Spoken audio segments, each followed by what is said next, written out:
Dementia Researcher with a blog and a rating. There's a part of the ornate tapestry of dementia research that we don't seem to hear about as often as other areas of study. It's a fascinating avenue of exploration around how the resilience of the human brain can potentially protect against the onset of dementia. It's a phenomenon called cognitive reserve, and over the last few weeks I've found myself deep diving into the evidence behind this interesting topic. Cognitive reserve is seen by some researchers as a kind of hidden fortress against the incoming tide of dementia. It's built on foundations of years of knowledge, experience and social connections, and is thought it can make the brain more robust to damage. It arises from the fact that there does not seem to be a straightforward correlation between the alterations in brain tissue and the extent of damage that it does to a dementia patient. It seems that each patient has a different level of ability to adapt to changes related to brain aging or damage. It's a phenomenon that's been observed within the healthcare system for many years, and has been covered by a string of published studies. To frame this in the better context of dementia, you could take two patients of equal age with the same dementia diagnosis, Alzheimer's disease for example, and the same levels of pathology, and they will score markedly different in cognitive tasks. If we flip that around, you could also select two patients with the same extent of cognitive function and observe different levels of brain pathology.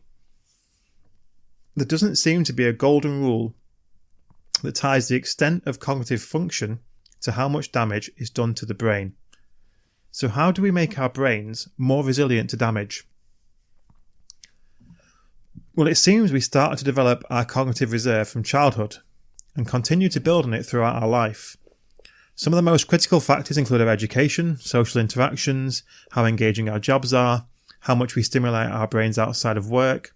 It's essentially a cocktail of our leisure, social and learning interactions.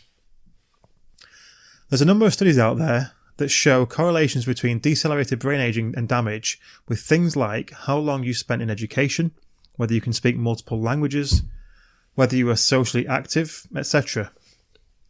These life experiences have been shown to reduce the risk of Alzheimer's disease by up to 40%.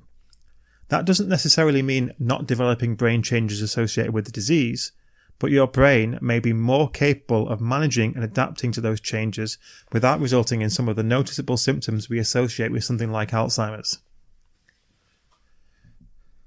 Now, from a biological perspective, there's a few mechanisms thought to drive the development of cognitive reserve. The first relates to something called synaptic plasticity. This relates to the ability of neuronal circuits to adapt and respond to new experience. It's thought that it can help to strengthen existing neural connections and help promote the formation of new ones when damage is done to the brain. A second mechanism is neural redundancy, which is where the brain can possess multiple pathways that allow it to complete the same task. This can offer a buffer against damage, whereby losing one neuronal circuit does not necessarily mean losing the function that it facilitates. The brain may have other circuits capable of producing the exact same response. This ties to the third mechanism, which is compensatory brain networks.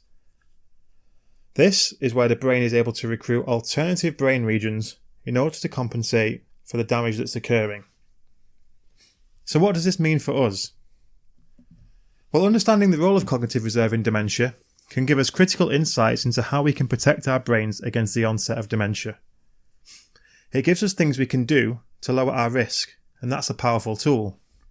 Prevention is always the best strategy for any medical problem. It's key to engage in activities that keep your brain stimulated. Reading, puzzles, learning new skills, etc.